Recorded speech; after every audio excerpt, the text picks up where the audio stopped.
cloud 20,000, temperature 19. And put in fuel. Limiter 3012.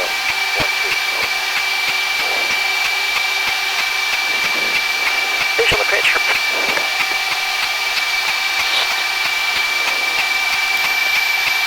Running. Alright. Flight controls. Alright, so I'm going to call what we call clearance delivery. It's there in the control tower up here. I'm going to get us a flight clearance. Okay. Clearance delivery. Good morning. Window 7. Clearance on request. Bridge 7, Rochester. Clearance, good morning. Into the Rochester Airport. The runway heading. Climb 10,000. Departure frequency 123.7. Squawk 5225. Window 7. The runway heading is 123.7. Squawk 5225. Window 7, rear back track. C to be at Echo, November Alpha, full short runway 4. Roger, full short to 4. Alright, so I'm going to give Kyle a thumbs up, and he's going to tell me to put the flaps down. Okay. So I'm going to put the flaps down, and I'm going to cycle the control stick, so you feel the jet shake a little bit. Right. And it's just me cycling all the flight controls, making sure I don't have any binding flight controls. And I put the flaps up, I do the same thing, and I put them back to half. Now he's going to give me the signal to lower the hook, put the in-flight refueling probe out, and to lower the launch bar. And then these guys in this yellow truck to our left, they're going to come in, give the aircraft a once over, make sure everything's good to go. Okay. And then we will be set. So while they're doing that, I'll talk to you about a couple of things. Just like Daniel and Kyle told you, I'm not going to do anything dynamic without letting you know first. I might say, hey, hey Mark, I'm coming easy left, easy right, a little pull, something like that. All I got to do is just sit back and relax and enjoy the ride. Once we start doing the dynamic maneuvering, I'll give you that cadence. I'll say, go ahead and squeeze those legs. Take a deep breath. Ready, hit it. No, ready, hit it. That's when I'll get after the Jeep. So I'll say, squeeze those legs. No kidding. Your calves, your quads, your hamstrings, your buttocks. Squeezing all those leg muscles. You want to force all that blood up into your core. And it's good, controlled breathing from there. So we'll take a deep breath. And then about every 4 to 5 seconds, we're going to do a quick, short exchange of air. So it'll sound like this. Go ahead, squeeze those legs. Take a deep breath. Ready, hit it. Pick.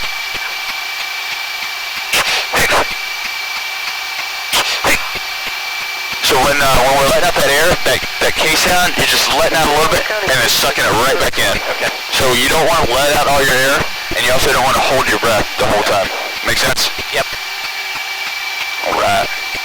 Johnny 6, 10 down. Return to tower.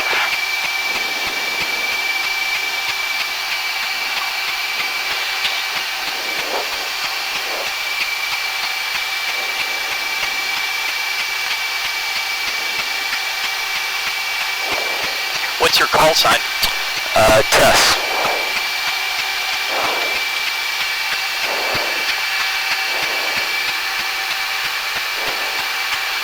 It's a nice thing about call signs is you don't get to pick them.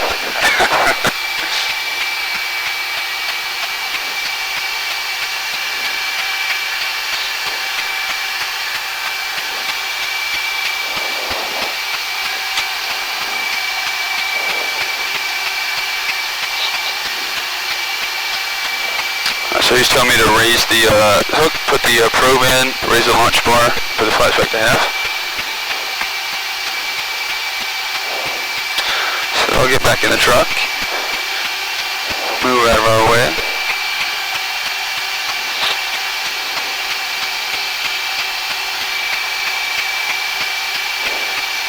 Mobile clear, 7. See ya, mobile. Touchdown down to 560 cloud. Clearing 28 Foxtrot for 700 grams. So it's the 5270 Hotel Rochester down, get you to the 800 ramp. To the 800 ramp, take via Foxtrot, Juliet, and then if we go into the 700 ramp from there, that's up to you. We're going to take Foxtrot into the 800 ramp. Let's settle down. Ground, good morning. Window 7, taxi for Tango from the guardrail. Going to 7 Rochester ground, tags via Mike. Right turn on runway 7. Left on Delta, hold short runway 28. Window 7, Mike 7, Delta, hold short 28, on Delta, 17. I saw him give a quick puff of smoke here, let them know that we are good to go. Okay. There's a salute. So we will start our taxi As we taxi, it's going to be a little bit bumpy, but that is to be expected. So, coming left here.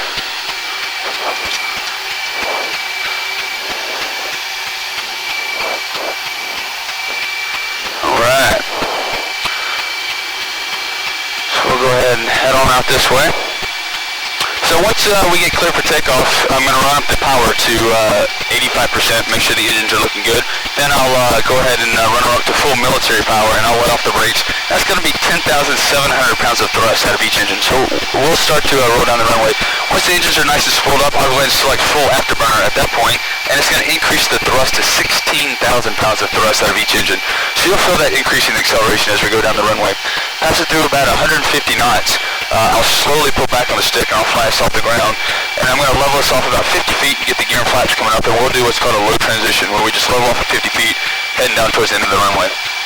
Once we get to the end of the runway, I'll say, Mark, you ready to go flying? Just let me know that you haven't changed your mind.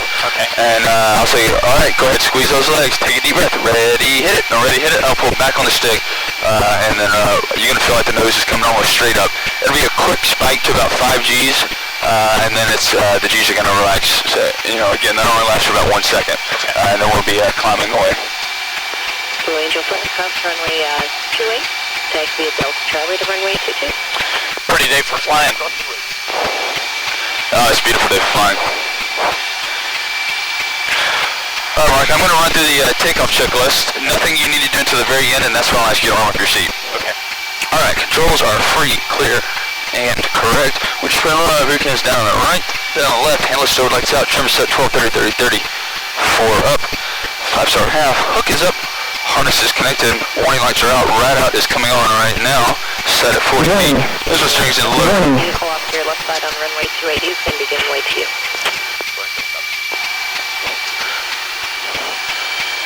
See, visual steering is in low. All right, Mark, reach over by your right knee, we're going to arm up our seat, so we'll squeeze that handle, rotate it aft. There. All right, I'm armed up.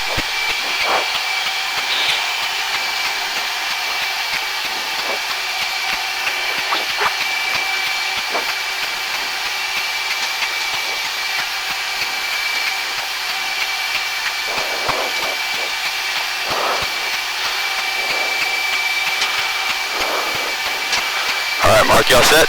All set. All right. Good morning,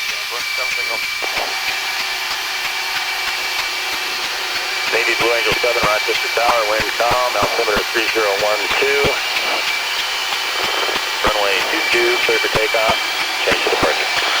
Wind 7, clear for takeoff, 3012.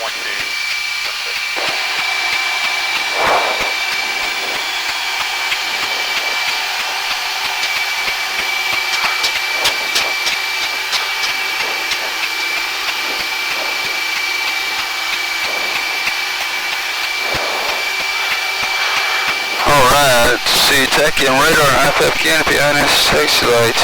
We'll call it 9:20 for our takeoff time. Alright, Mark, you all set? Good to go. Alright, I'm going to ride up to 85% here. Alright, I like it. Here we go. So this is going to be military power. So we'll start to roll here.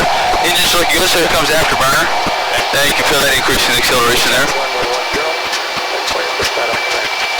Alright, engine's looking good. We'll pass to 100 knots. At 150, so I'm going to pull back on the stick here. Get us off the ground. So we're airborne. Gears up. Flaps are coming up. We'll level off here. You all set to go flying? All set. Alright, Mark. Go ahead. Squeeze those legs. Take a deep breath. Ready. Hit it. Alright. And relax. Yeah. Feel good? Wow. That's amazing. That is amazing. 5 Alpha Hotel, you want an ILS 22 Rochester? Okay, you're not cleared to approach yet. Sliding 0, make a heading 055 back to the final approach course. 055 back to the final approach, 5 Alpha Hotel. Roger, North 6.5. Legion 7, Rochester departure, greater contact, turn right direct, Rochester preset 0, 10 miles DV6, you're going into the mission again, right? Roger 7, in the right turn, eastbound for 6 miles. Okay, Blue Angel 7, roger, you're clear to the mist. Alright, so we're in the right turn here. You can look over your right shoulder there and you see the airport where we just took off. Yep. Copy, And downtown Rochester. Right view of Lake Ontario. And Lake Ontario up there to the north, that is correct. Folks at the U of R watching. So that's U of R just along the river, just to the east of the airport, correct? Right. Okay, gotcha. In that little short town. Yeah.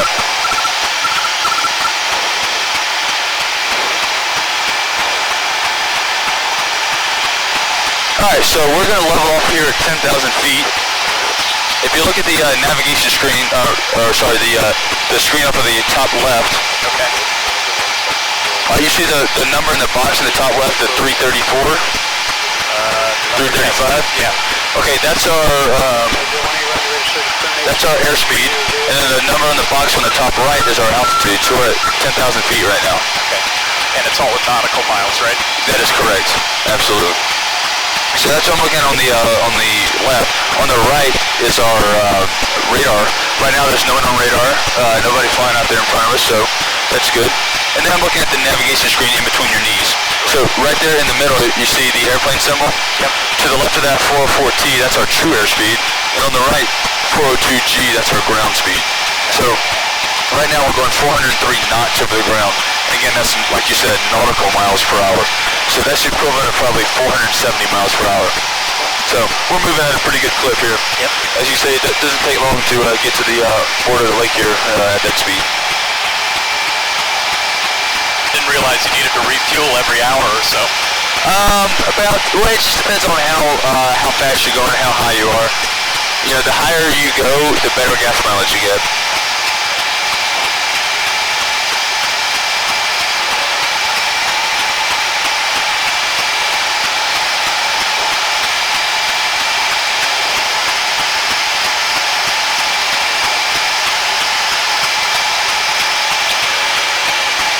Alright, so have you seen the Blue Angels perform in the past? Once when I was a kid. Okay. If you remember, 1 through 4, they fly in a tight diamond formation. Right. They fly 18 inches from each other, so very close, very precise flying. And then the solos, 5 and 6, they're the maximum performance demonstrators. They showcase like I said, the maximum performance capabilities of the Hornet.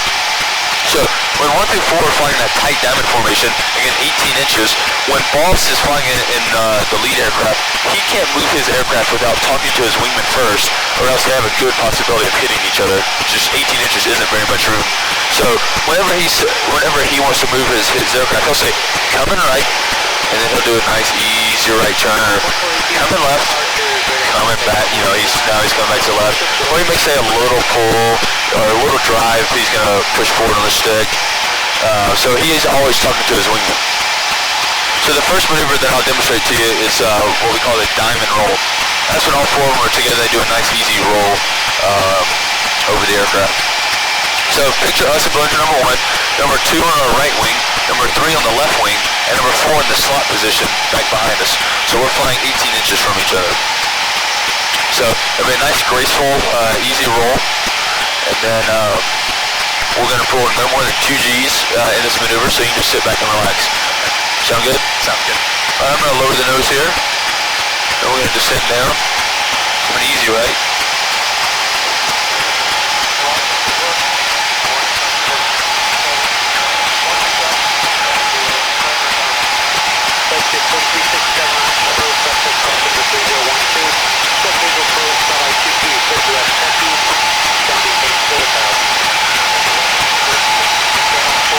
And coming back to the left.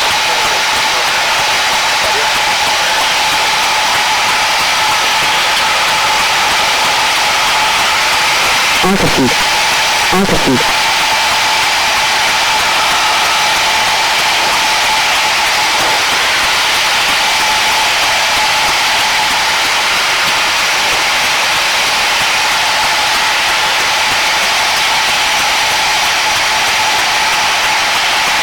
And I'm going to roll us out here. Alright, so we'll do the diamond roll. So again, just sit back and relax. You're just about 2 G's throughout the whole thing. You all set? Yeah. Alright, here we go. So a nice easy pull here. So that's 2 G's right there. So that's not bad.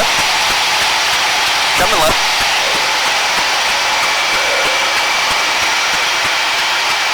And we are upside down as we continue to roll all the way through. Gorgeous. And then a little portal level. Alright, nothing to it, right? Nothing to it. Alright, feeling good? Feeling good.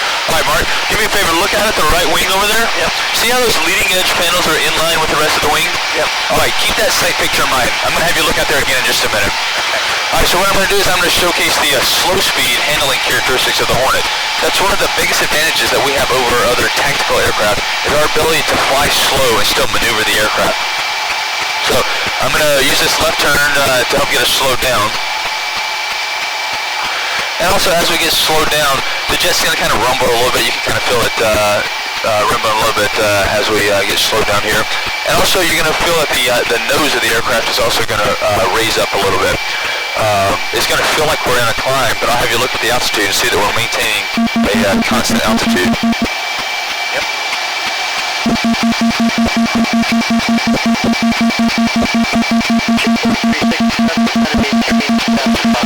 So I'll level us out here. Alright, so if you look at the altitude there, we're right at 1,500 feet, but the nose of the aircraft is obviously pointed up, so it feels like we're climbing, but you can obviously look at the altitude and see that we're not, right? Right. Alright, now look out at that right wing.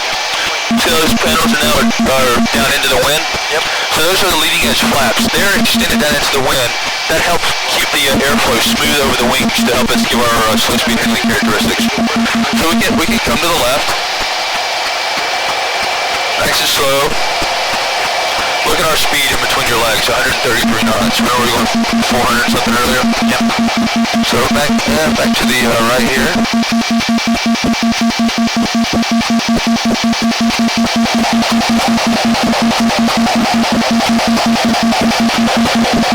Alright, so what I'm going to do next, as soon as I roll this out here in just a second, I'm going to select full afterburner. I'm going to lower the nose. I'm going to show you how quickly we can accelerate to just shy of the speed of sound. We can't go supersonic up here because we're too close to land, but we'll get close. Sound good? How many G's? Well, no G's right now. So I'm just going to unload the aircraft, start the stopwatch. So there's 200 knots in 4 seconds. 250 in 8 seconds. There's 300 knots, 11 seconds. There's 350 in 15 seconds. There's 400 knots in 19 seconds. There's 450 knots in 23 seconds. There's 528 seconds. 550, 32 seconds. And there's 600, so I'm going to pull the power back so we don't go supersonic. So it took us about 38 seconds to go 600 knots. Wow. Not too shabby, huh? Faster than a Ferrari. Oh yeah. Alright Mark, so I'm going to do a G turn to the left. I'm going to sustain about 5 G's just to kind of see how we're feeling this morning. Sound good? Yep. Alright, you all set? All set. Alright, go ahead, squeeze those legs. Take a deep breath. Ready, hit it. And good squeeze. Keep squeezing. Keep squeezing. There you go, keep squeezing, keep squeezing. Keep that good breath going. And roll it out. Alright, Mark, how'd that feel? Good. Oh, alright. But intense. Yeah. Nice job. Thank you. Alright, so we'll take a break. I'll let you catch your breath for a minute, and I'll show you a couple other things that the Hornet can do. A little push here.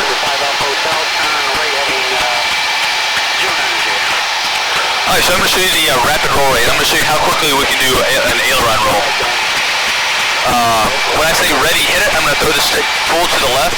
There's not going to be any G, so you don't need to squeeze or anything. Just sit back and relax and watch the world and the lake revolve around you. Sound good? Sounds good. Alright, right, here we go. Ready, hit it. 1, 2. How's that? Cool. Alright. Alright, I'm going to show show you, next thing I'm going to show you is the inverted flight capabilities. But I'm keeping my day job. What's that? I'm keeping my day job. Oh, yeah.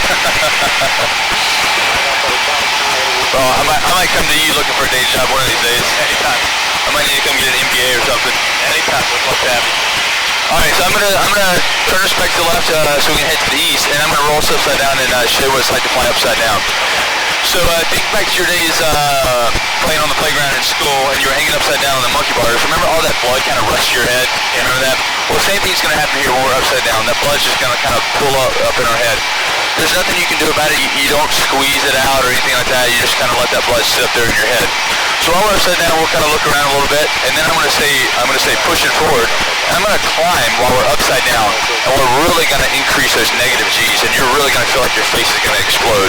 So do I squeeze my legs? Nope. You just sit back and totally relax. I just want you to feel what the negative G's feel like. So we're not gonna do it very long because it's kind of an uncomfortable feeling, but I just want you to see what it feels like. All right, so my inverted fuel pumps are on, so we are rolling upside down. All right, so we're upside down here. So right now we're just kind of hanging here. Not too bad. You can look up and see the lake below us. Yep. So that's a pretty neat feeling. Yep. All right, so now I'm going to push forward on the stick unless you really feel those negative G's. All right, here we go. So you can kind of feel how that's a little uncomfortable. All right, so I'll roll this up. All right, so that's negative G's. So we won't do any more negative G's, but I just wanted you to experience it. It's intense. Yeah, absolutely. All right. You still feeling good? Feel good. Awesome. All right, the next thing I'm going to do is what we call a squirrel cage. It is, if you see the diamond take off in the show, the practice day, or on Saturday or Sunday, you'll see the diamond do this when they take off. Basically what we're going to do is we're going to pull up, like we're doing a loop. We're going to pull all the way up, and then when I'm pointing 45 degrees nose low on the backside, I'm going to roll us upright. I'm going to continue to accelerate down towards the lake, and then once we get about 400 knots, I'm going to pull us up again, and we're going to do a full loop that time. Make sense? How many G's? About 4.5. Okay. And I'm going to turn our smoke on while we do this. So when we're upside down, I'm going to have you look up and see our smoke, and I'm going to try to fly us right back to our smoke. Okay. Sound good? Sounds good. All right, we'll accelerate here.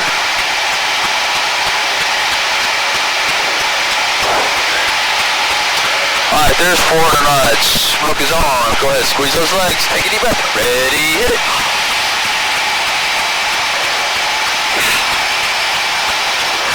There you go. Keep squeezing those legs. And we'll relax over here over the top. All right, look up. You see the smoke below us? Yeah. All right. So I'm going to pull us back down towards that. I'll stop us at 45 degrees here. Roll us upright. All right, we're heading back towards that smoke as we come downhill. All right, Mark, go ahead, squeeze those legs. Take a deep breath. Ready, hit it. There you go, good squeeze. Keep squeezing those legs.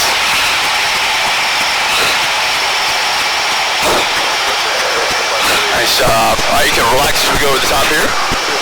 All right, you look down, see that smoke again. Yep. All right, we're heading back for that smoke. All right, go ahead, squeeze those legs. Take a deep breath. Ready, hit it. We go ahead and right back for that smoke. All right, relax. How did that feel? Intense. But great. Pretty good workout, huh? Yeah. Sleep all tonight. Oh yeah. And you still got the whole day to go through. Yeah. What are you talking about tonight for? Just some dinner with friends. Well, maybe you'll have a good video to show them tonight at dinner. The best. It's amazing. All right, so we'll take it easy for just a minute. Let you relax. What got you into flying? You know, growing up, I wanted to be a doctor.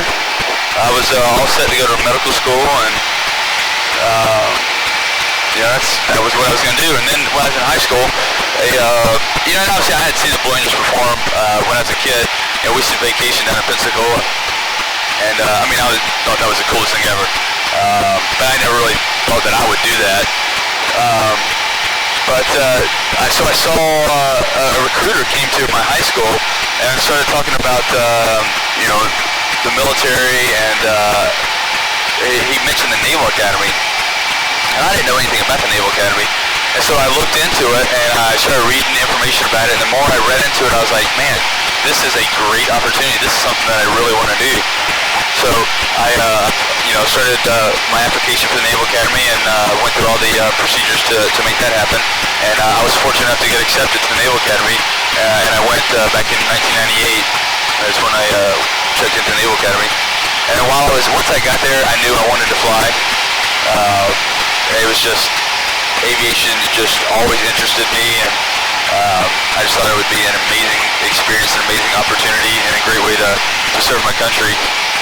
And so that's what I worked for the whole time I was there, and I was fortunate enough to get an aviation contract, leaving there, and haven't looked back from there. Would you want to go commercial at all? I don't know. I love flying. I love the flying that I'm doing.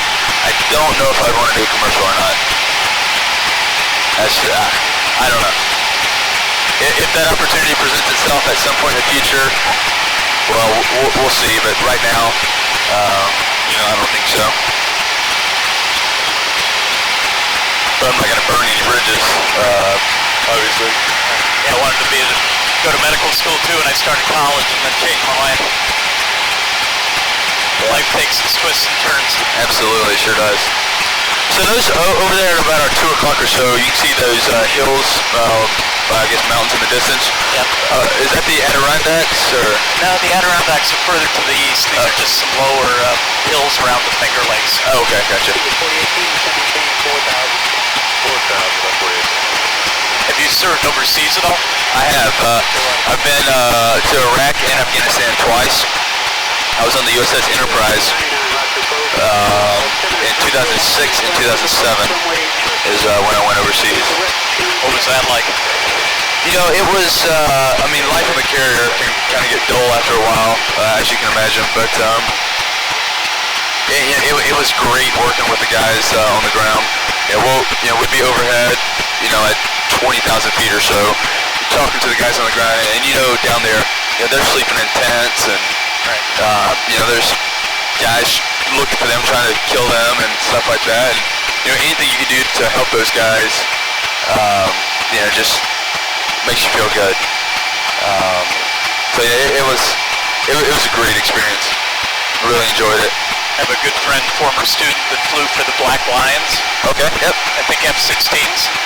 F-18. F-18s. Yep. Okay. That's VFA 213 is that squadron. Do you remember his name? Chris Murdoch. Chris Murdoch. How long ago?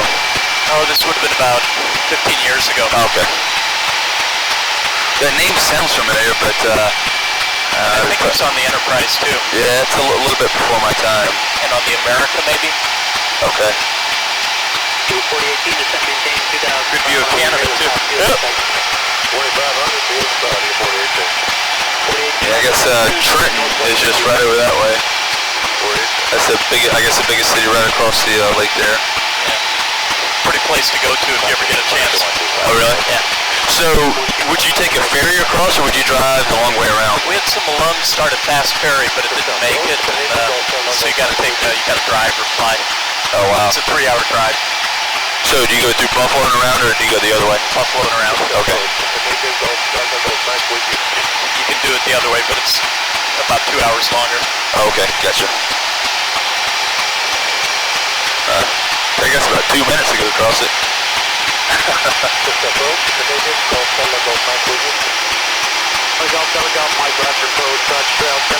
Alright. How you feeling? Okay. Alright. You feel like you want to try some more G? I'm probably good. Okay. Alright. Any of those maneuvers that you want to see again? I think I'm good.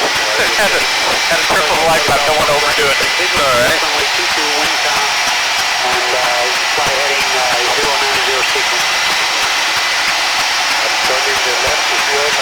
But I'm suitably impressed. Good deal.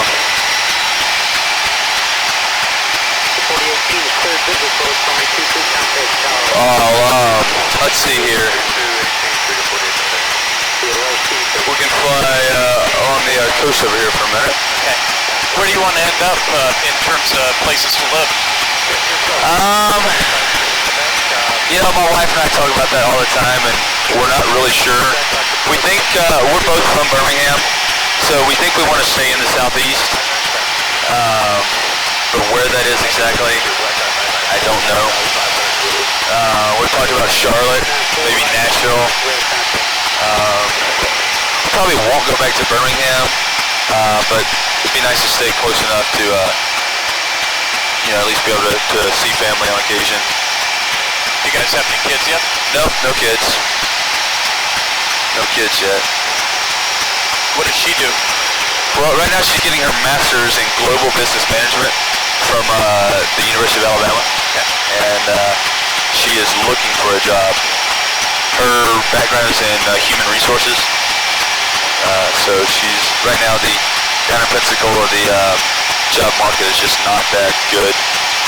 So it's a little frustrating for her right now because, you know, when we were living in Virginia Beach, she had a good job there, and you know, she got her PHR certification, which is you know, the professional certification in HR. So that's what she's doing right now, just focusing on her master's while she's still looking for a job. Well, I'll give you my card because we have some alums down in Florida. Okay. And if we could ever help her or you, happy to do it. Well, good deal. Yeah, I would.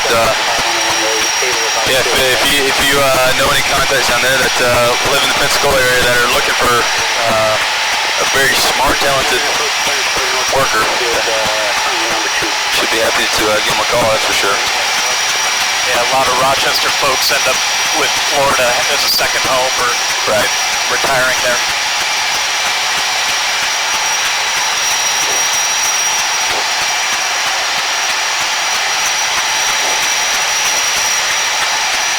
So what will happen with air traffic on Saturday, Sunday? Just the schedule has been built in.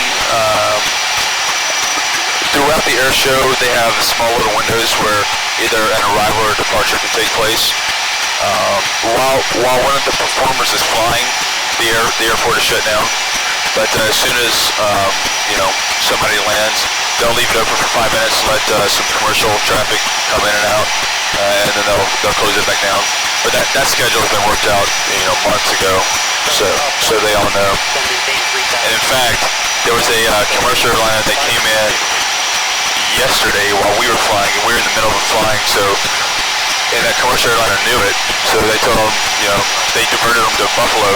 They landed in Buffalo, got gas, waited until we were done, and then came back. But I mean, you know, we told them, and the airport told them the specific times when they could come in to land, but for whatever reason they elected to disregard that. pretty view to the right of the Finger Lakes. Absolutely. So it's like 1, 2, 3, 4, and then 5 way over there. Yeah. And the big one in the distance, Syracuse, sits on that one. Okay, gotcha. Where's your next show after this one? We go to Ypsilanti, Michigan, which is just about 20-30 miles west of Detroit.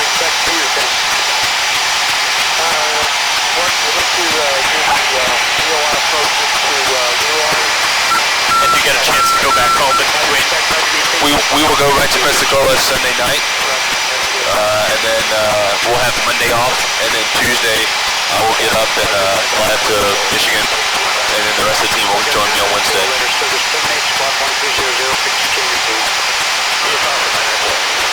So the Genesee River, is that correct? Yeah. Okay. It's one of 2 rivers apparently in the world that flows south to north. Okay. Yeah, I heard something about that. And Rochester used to be, was the first Silicon Valley in the U.S. when they built the Erie Canal. Okay, and now, is the Genesee's not on the Erie, right? What's that? The Genesee River, that's not the Erie Canal, is it? No. Okay, where's the Erie? The Erie Canal goes south, but there was a spur that went up through town. Okay. And it cut the cost of transportation about 90%, so it created a real boom in those days. Right.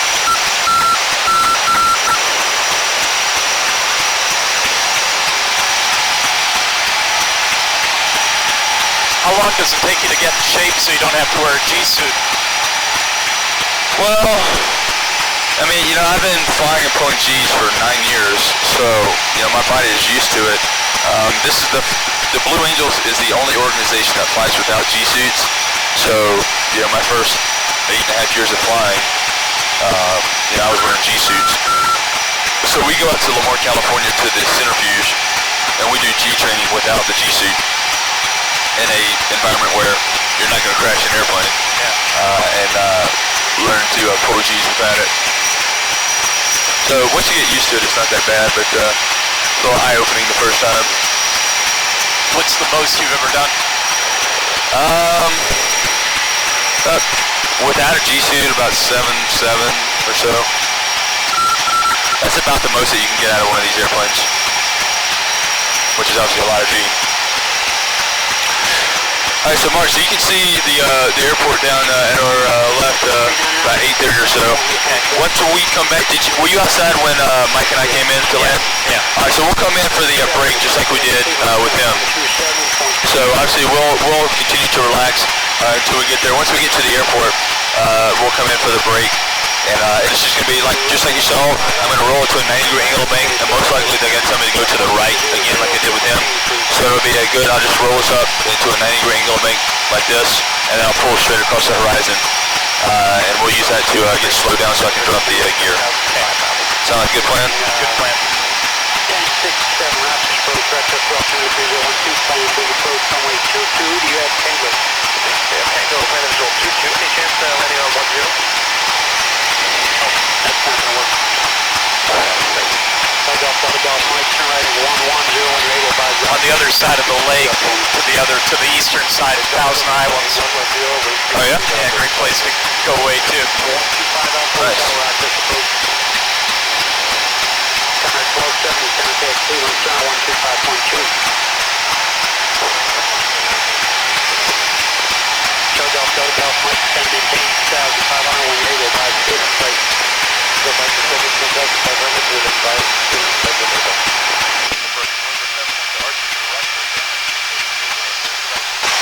Okay, Blue Angel 7, you can proceed direct field number 1 for the overhead back.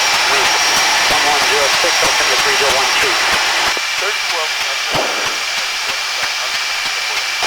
Blue Angel 7, thanks.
This time of year, I bet it's beautiful living up here. The winter time, Yeah, pay the price. I don't know about all that.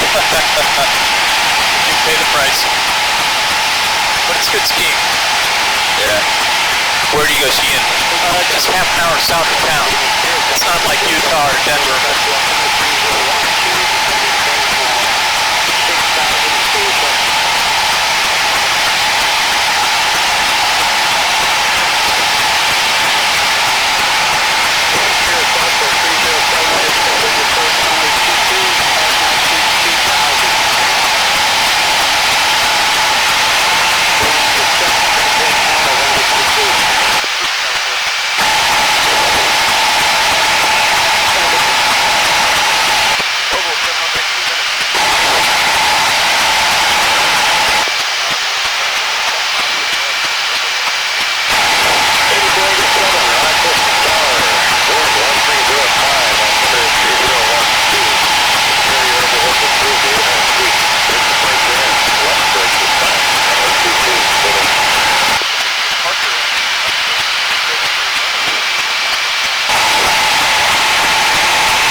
far into the runway, and then we're going to do a left break.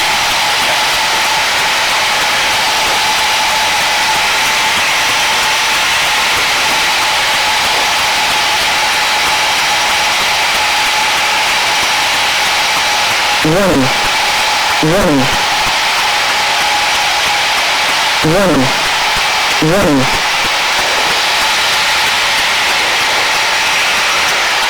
All right, Mark, you all set? Ready. Go ahead, squeeze those legs. Take a deep breath. Ready, hit it.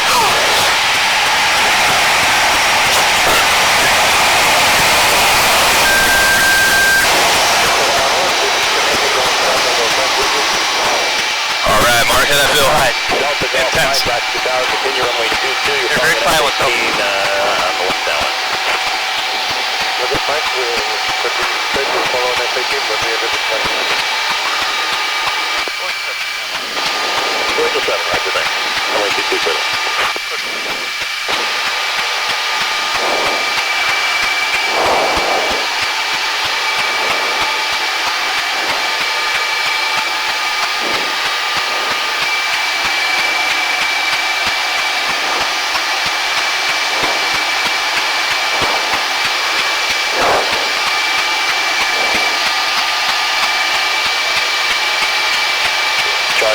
South Mike, the F18 from factory runway 22, clear to land, wind 1304.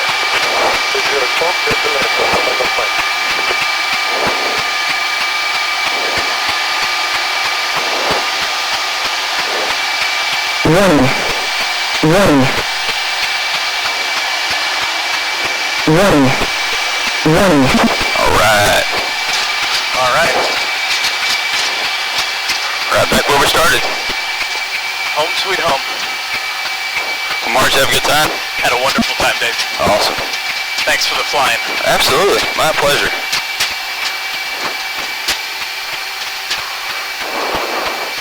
Hopefully you can take your experience with us and share it with the folks back at U of R. Great pleasure. We're going to put it on the web.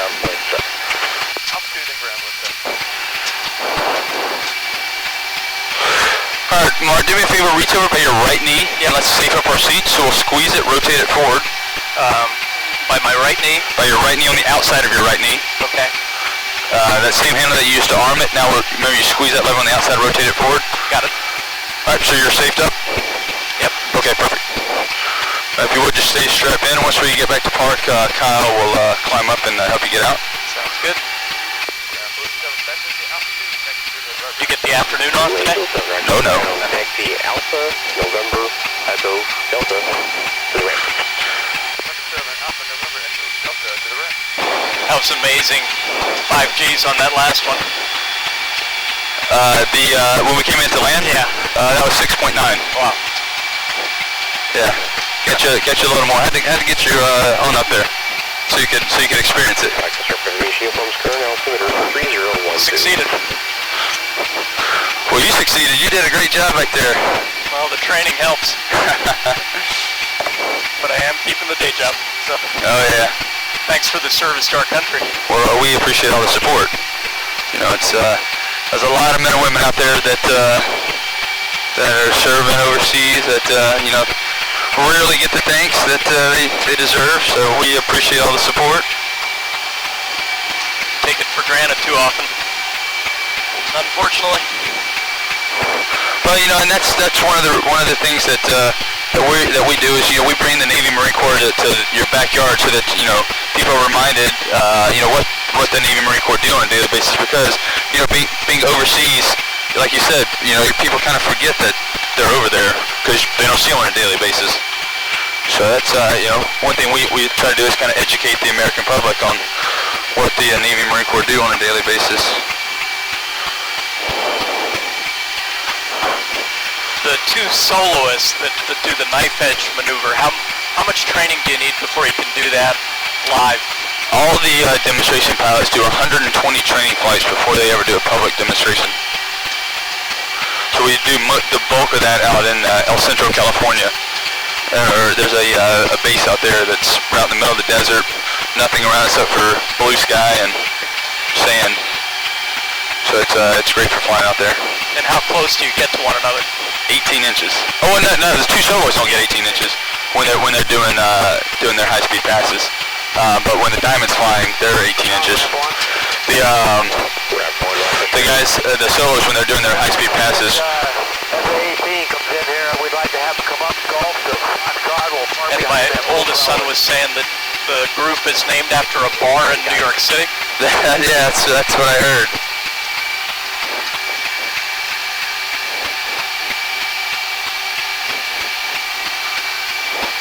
That's the rumor anyway. That was well before both of our times. Yeah, I don't think the bar is there anymore. Yeah, probably not. Yeah, it should be good weather for Ramp 1 Rochester the show tomorrow and Sunday. Oh yeah.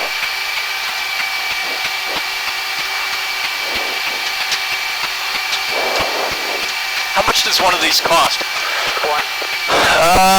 Just one. Probably about We'll check. You want them 25 million. with that X side of the ramp, or you want them coming in from the taxiway Delta side? Okay, we got a correction. I was.